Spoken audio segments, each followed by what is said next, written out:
மதுரை வானூர்தி நிலையம் பன்னாட்டு வானூர்தி நிலையமாக தரம் உயர்த்தப்படுவதற்கு தாமே காரணம் என்று மதுரை நாடாளுமன்ற உறுப்பினர் சு வெங்கடேசன் தம்பட்டம் அடித்துள்ளார்.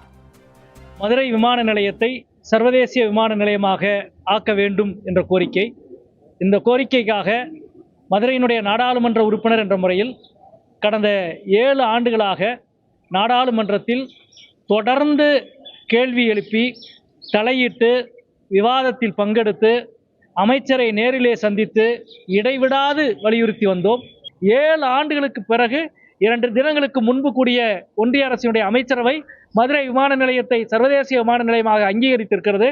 மதுரை மக்களின், தென் தமிழ்நாட்டு மக்களின் இடைவிடாத இந்த கோரிக்கைக்கு செவிசாய்த்தமைக்கு முதலிலே என்னுடைய நன்றியை தெரிவித்துக் கொள்கிறேன். ஒரு முறையாவது சட்டமன்றத்தில் மதுரை விமான நிலையத்தை சர்வதேச விமான நிலையமாக ஆக்க வேண்டும் என்ற தீர்மானத்தை நிறைவேற்றியிருந்தால், அதிமுக ஆட்சி காலத்தில் நிறைவேற்றியிருந்தால் சொல்லுங்கள்.